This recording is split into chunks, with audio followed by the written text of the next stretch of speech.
Assalamualaikum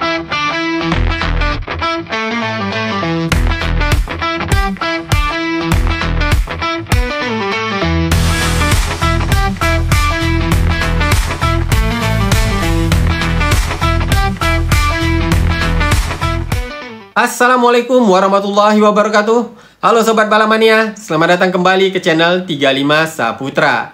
Selain nama Veda dan juga Ramadipa yang balapan di ajang balapan Eropa pada akhir pekan kemarin di dalam program Road to MotoGP, masih ada satu nama pembalap Indonesia lagi ya Sob yang berlaga di ajang balapan tingkat dunia, yaitu Aldi Satya Mahendra. Namun sayangnya karena jadwal balapannya itu berbarengan, yaitu harinya yang sama ya Sob, dengan balapan di ajang balapan Junior GP dan juga European Talent Cup. Akhirnya untuk balapan Aldi walaupun di tingkatan dunia, tetapi karena ajang balapannya ini menurut beberapa Sobat Balapmania bahwa levelnya ini masih belum cukup baik daripada level balapan program Road to MotoGP. Oleh karena itu kemarin penampilan Aldi di ajang balapan dunia Supersport ini agak sedikit kurang diperhatikan. Jadi pada pembahasan Bang Ud di video kali ini, Bang Ud ingin memberikan update kepada sobat-sobat Balapmania semuanya mengenai hasil balapan yang sudah diraih oleh Aldi di akhir pekan kemarin di ronde keempat ajang balapan dunia Supersport di sirkuit Cremona, Italia. Jadi memang Bang Ud rasa tidak afdol ya jika kita tidak membahas mengenai hasil yang sudah diraih oleh Aldi pada akhir pekan kemarin, baik di race ke-1 dan juga race keduanya. Namun pada pembahasan Bang Ud di video kali ini, tentu saja Bang Ud akan membahas mengenai hasil race keduanya. Sebab untuk hasil race ke-1-nya sudah Bang Ud bahas, dan nanti untuk link pembahasan videonya itu Bang Ud tampilkan di deskripsi ya, di kolom deskripsi, karena sudah Bang Ud bahas di video sebelumnya. Oke Sob, jadi langsung saja ya, sebelum Bang Ud membacakan hasil balapan race kedua di kategori Supersport ini, di mana Aldi balapan di musim ini ya Sob. Seperti biasa Bang Ud akan memberikan rangkuman mengenai bagaimana hasil yang sudah diraih oleh Aldi, bagaimana perjuangan Aldi untuk mendapatkan hasil balapan di race kedua kemarin di sirkuit Cremona, Italia. Kalau untuk hasilnya sendiri, Aldi kemarin berhasil masuk di posisi top 10. Tepatnya Aldi kemarin di race kedua itu finishnya di posisi ke-10, yang artinya Aldi berhasil meraih posisi double top 10. Karena kemarin di race ke-1-nya, di hari Sabtunya ya, Aldi berhasil finish di posisi ke-9, dan di race keduanya di hari Minggu Aldi finish di posisi ke-10. Tentu saja Sob, kalau menurut Bang Ud ya, untuk hasil pencapaian yang sudah diraih oleh Aldi ini di ronde keempat di Cremona, Italia, sebagai seorang pembalap rookie, ini merupakan satu hasil yang cukup baik. Bahkan Aldi juga sempat menyampaikan ya, dirinya merasa balapan kemarin itu sudah cukup baik. Tetapi menurut Aldi lagi, ini langsung dari Aldi ya, Aldi langsung mengatakan dari media sosial Aldi sendiri, Aldi memberikan tanggapan atas hasil balapan di ronde keempat di Cremona, Italia kemarin. Di sini Aldi mengatakan double top 10 this round. Kalau Bang Ud artikan ya, posisi double top 10 pada ronde kali ini, Aldi merasa sangat happy. Tetapi dia merasa hasilnya itu belum cukup baik, dan saya akan mencoba melakukan improve lebih baik lagi di ronde selanjutnya. Yang artinya dari rasa percaya diri Aldi, dirinya mengatakan bahwa untuk hasil di Cremona, Italia kemarin sebenarnya dirinya bisa mendapatkan hasil yang lebih baik lagi. Namun tentu saja ya, rival-rivalnya di ajang balapan dunia Supersport pada musim balap 2025 ini, apalagi di barisan top 10, tentu saja pembalap yang sudah memiliki jam terbang yang cukup tinggi. Kalaupun ada pembalap ruginya, ini adalah pembalap yang sudah balapan juga di kategori yang hampir sama dengan kategori di Supersport, yaitu di kelas Moto2. Oleh karena itu, Aldi sebagai seorang pembalap rookie bisa meraih double top 10 kemarin Sob di ajang balapan dunia Supersport di ronde keempat, di penampilannya di ronde keempat ya. Artinya Aldi ini melakukan adaptasi dengan cukup cepat karena sudah bisa masuk di posisi top 10. Bahkan di ronde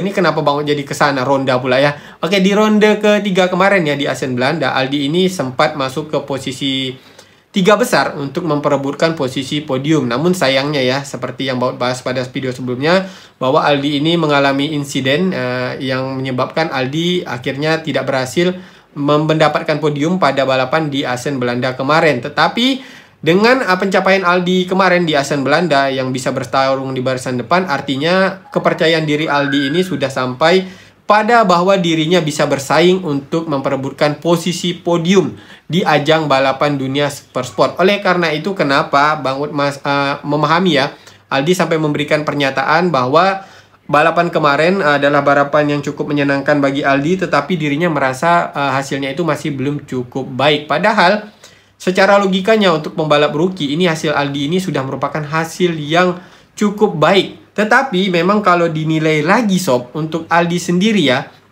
sebagai seorang pembalap rookie yang belum pernah sama sekali balapan di kategori ini, Aldi sudah bisa mengalahkan, ataupun posisi Aldi ini sudah lebih baik dari mantan pembalap yang sudah balapan di kategori yang lebih tinggi, seperti mantan pembalap di kelas Moto2 dan juga pembalap di Moto3.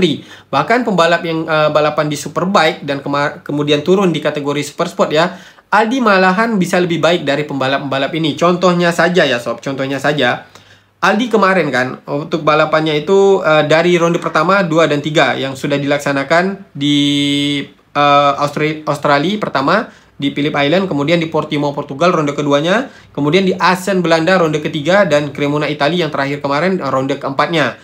Aldi itu sudah mendapatkan 33 poin. Sekarang posisi Aldi berada di posisi 11 di klasmennya sob, klasmen sementara. Nah, dari total 25 sampai 26 pembalap ya di ajang balapan dunia Supersport, Aldi bisa menempati posisi 11 di klasmen akhir. Ini merupakan satu pencapaian yang cukup baik bagi seorang pembalap rookie dengan berhasil mengumpulkan 33 poin dengan sedikit sekali jam terbang di kategori ini, tetapi Aldi sudah bisa berada di posisi 11 di klasmen sementara. Walaupun ini baru ronde keempat ya sob, tetapi pencapaian Aldi ini adalah pencapaian yang cukup baik karena patut kita apresiasikan, sebab Aldi ini adalah pembalap yang baru saja memegang motor Yamaha YZF R9 dengan kapasitas mesinnya itu 890 cc. Kapasitas mesinnya ini jauh lebih tinggi daripada motor Aldi di musim sebelumnya di kategori Supersport 300, di mana Aldi menggunakan Yamaha R3 yang hanya berkapasitas 300 cc. Jadi berapa kali lipat ini sob? Lebih besar mesinnya daripada motor Aldi di tahun 2024 di kategori Supersport 300. Namun Aldi sudah bisa cepat beradaptasi dan pada saat ini sudah bertengger di posisi ke-11 di klasmen sementara. Bahkan kalau untuk kita lihat ya perbandingannya, jika dibandingkan dengan pembalap yang sudah memiliki pengalaman di kelas Moto2 dan juga Moto3, Aldi ini posisinya lebih baik. Contohnya saja untuk pembalap yang pernah balapan di kelas Moto2 dan juga Moto3 ya, seperti Philippe Oetel, Kaito Toba, Nicolo Antonelli, dan ada beberapa pembalap lainnya. Nah, Aldi bisa lebih baik dari beberapa pembalap ini yang kalau secara jam terbang mungkin dari logika Bang Ud ya, secara masuk akalnya seharusnya Aldi ini posisinya di bawah dari pembalap-pembalap ini. Tetapi dari ronde pertama kemarin, Aldi sudah menunjukkan step by step, setiap rondenya selalu saja ada peningkatan yang bisa Aldi berikan untuk Evan Bros Racing Team. Dan lagi Aldi juga sudah bisa lebih baik lagi dari pembalap yang sudah meraih gelar Superbike di ajang balapan dunia, ajang balapan All Japan, bukan ajang balapan dunia ya, di ajang balapan All Japan tahun 2024, yaitu Yuki Okamoto. Jadi banyak yang memprediksi kalau Yuki Okamoto di tahun 2025 ini di ajang balapan dunia Supersport akan tampil lebih baik. Misalnya untuk Yuki Okamoto ini akan bersaing di posisi 10 besar. Tetapi sudah 4 ronde berjalan, malahan Aldi yang lebih baik daripada Yuki Okamoto. Bahkan untuk pembalap yang sudah balapan di kategori Superbike dan kembali turun di kategori Supersport ya, seperti Michael Ruben Rinaldi. Nah, ini pembalap yang sama-sama menggunakan Yamaha. Aldi malahan bisa lebih baik daripada Michael Ruben Rinaldi. Dan juga runner up ajang balapan dunia Supersport tahun 2019, Federico Caricasulo. Nah, jadi tentu saja ya, kenapa Bang Ud bisa menilai bahwa untuk sudah 4 ronde dijalani, Aldi ini adalah salah satu pembalap rookie di ajang balapan dunia Supersport yang memiliki peningkatan yang cukup signifikan. Oleh karena itu kita patut apresiasi bagaimana pencapaian Aldi di ronde keempat kemarin dengan berhasil meraih double top 10 di race ke-1 dan juga race kedua. Semoga saja dengan kepercayaan diri Aldi yang mengatakan bahwa dirinya bisa mendapatkan hasil yang lebih baik lagi. Nah, semoga nanti di ronde selanjutnya Aldi akan berhasil meraih posisi top 5 ataupun berhasil meraih podium perdananya pada ajang balapan dunia Supersport. Amin. Karena memang kalau menurut pendapat Bang Ud ini sudah tidak jauh lagi untuk Aldi bisa meraih hasil yang lebih baik lagi, hasil yang maksimal, ataupun meraih podium perdananya di musim rookie-nya di ajang balapan dunia Supersport. Jadi tidak ada yang tidak mungkin jika kita melihat perjuangan dari Aldi, dan Ini kembali lagi bagaimana dukungan dari kita sobat-sobat balap mania, memberikan doa terbaik dan juga memberikan dukungan secara langsung ataupun dari komentar-komentar kita ya kepada Aldi. Ini entah Aldi lihat ataupun tidak, pastinya setidaknya akan memberikan energi ataupun dampak yang positif bagi Aldi di dalam menghadapi balapan di ajang balapan dunia super sport pada ronde-ronde selanjutnya. Oke sob, jadi langsung saja untuk hasilnya ya Bang Ud bacakan, di mana Bang Ud akan memberitahukan hasil balapan di race kedua kemarin. Dan untuk pembalap yang berhasil meraih posisi ke-1 atau podium tertingginya adalah Manzi. Kembali lagi, Manzi pembalap yang menggunakan Yamaha YZF R9 dari Pata Yamaha dan Tenket Racing Team berhasil meraih podium tertinggi. Sebenarnya Bang Ud kemarin memprediksikan Chan Oncu ya bisa finish di podium, tetapi untuk race ke-1 Chan Oncu terjatuh. Dan lagi-lagi di race kedua tampaknya Chan Oncu tidak mendapatkan hasil yang maksimal. Padahal pada saat sesi Super Pole kita melihat untuk Chan Oncu ini bisa mendapatkan hasil yang lebih baik, bertengger di barisan 3 besar. Oke, kita lanjut lagi. Di posisi keduanya ada Bot Amos, pembalap yang menggunakan motor Triumph. Dan kemudian posisi ketiganya ada Jaume Masia, mantan pembalap Moto2, mantan juara dunia di kelas Moto3, yang menggunakan Ducati Panigale V2. Jadi wajar ya jika Jaume Masia berhasil di musim perdananya, di musim rookie-nya di kelas Super Sport ini berhasil meraih podium dan sering bertengger ataupun bersaing di barisan depan. Karena dari segi jam terbang dan juga dari segi tunggangan memang sangat mendukung untuk Jaume Masia berada di barisan depan. Oke, selanjutnya di posisi keempatnya ada Mahias, pembalap yang menggunakan Yamaha YZF R9 di posisi keempat. Posisi kelimanya ada Boben Schneider, mantan pembalap dari Pertamina di kelas Moto2, yang menggunakan MV Agusta, berada pada posisi kelima. Di posisi keenamnya ada Farioli, pembalap yang menggunakan MV Agusta juga, rekan satu tim dari Boben Schneider ya. Di posisi ketujuhnya ada Cardelus, pembalap yang menggunakan Ducati Panigale V2. Posisi kedelapannya ada Alcoba, pembalap yang menggunakan Kawasaki ZX-6R. Di posisi ke-9-nya Karika Sulo, pembalap yang menggunakan MV Agusta. Nah, ini dia runner up Super Sport tahun 2019 ya. Tetapi bisa ditempel oleh Aldi nih pada ajang balapan dunia Super Sport di tahun 2025 ini sob. Oke, lanjut lagi di posisi ke-10-nya ada Aldi Satya Mahendra, pembalap yang membela Yamaha Blue Crew Evan Bros Racing Team yang menggunakan Yamaha YZF R9 tentunya. Kemudian di posisi 11-nya ada Scroter yang menggunakan Ducati Panigale V2. Posisi 12-nya Tacchini yang menggunakan Ducati Panigale V2. Posisi 13-nya Bayliss yang menggunakan Triumph. Kalau mendengar nama Bayliss, pasti sobat-sobat balamania yang mengikuti ajang balapan dunia Superbike dari musim-musim sebelumnya, dari beberapa musim sebelumnya pasti kenal dengan nama Troy Bayliss ya. Troy Bayliss sendiri adalah mantan pembalap Superbike yang memang namanya ini selalu menjadi pembalap top di kategori Superbike di eranya ya sob. Oke, kita lanjut lagi. Di posisi ke-14-nya ada Okamoto, juara All Japan tahun 2024 di kategori Superbike ya, menggunakan motor 1000cc, tetapi di ajang balapan di ajang balapan Super Sport ya, ajang balapan dunia Super Sport kali ini memilih menggunakan Yamaha YZF R9 di kategori Super Sport. Kemudian untuk Kaito Toba, mantan pembalap Moto3 dan juga Moto2, pembalap yang membela tim Petronas Mi Honda Racing Team, menggunakan Honda CBR 600 RR. Jadi kalau menurut Bang Ud cukup baik ya penampilan Toba, bisa finish di posisi 15 besar karena menggunakan Honda CBR 600 RR. Selanjutnya di posisi 16-nya ada Verstatek yang menggunakan Ducati Panigale V2. Kemudian posisi 17-nya ada Rato yang menggunakan Yamaha YZF R9. Posisi 18-nya Van Stralen dengan Ducati Panigale V2. Kemudian posisi 19-nya ada Fuligny yang menggunakan Ducati Panigale V2.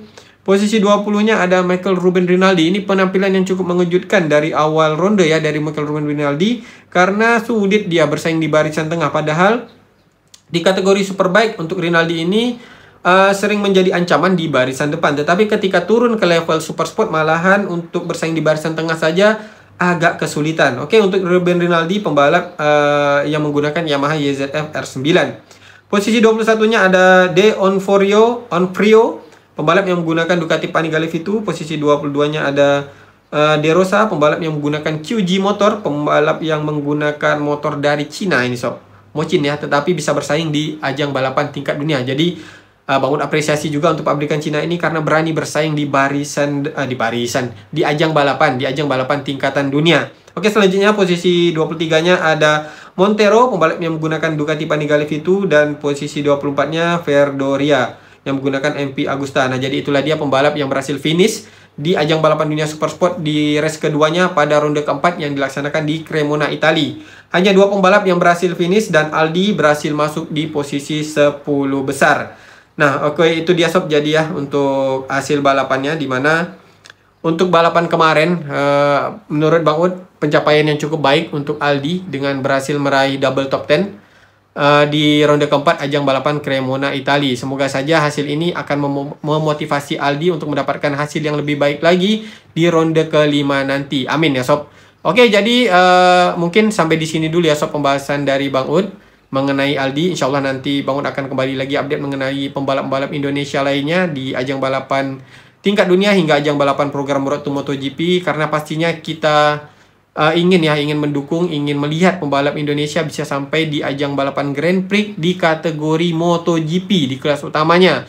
Dimana untuk saat ini pembalap Indonesia sama sekali belum ada yang pernah sampai ke kategori MotoGP di kelas utamanya. Sedangkan pembalap dari Malaysia dan juga dari Thailand sudah ada ya sob. Oleh karena itu inilah mungkin yang menjadi target dari pembalap-pembalap Indonesia dari beberapa ATPM di Indonesia, yang mana mereka ini memang berjuang untuk bisa membuat pembalap Indonesia ini sampai ke level ini sob. Nah, jadi mari kita dukung semua pembalap-pembalap Indonesia yang berlaga di ajang balapan internasional, baik itu di Supersport ataupun di Junior GP, kemudian di Red Bull MotoGP Rookie Cup, European Talent Cup. Ini menurut Bang Ud sama saja, karena mereka adalah pembalap yang sedang memperjuangkan merah putih di podium tertinggi pada ajang balapan internasional. Oke. Jadi sampai di sini dulu pembahasan dari Bang Ud ya.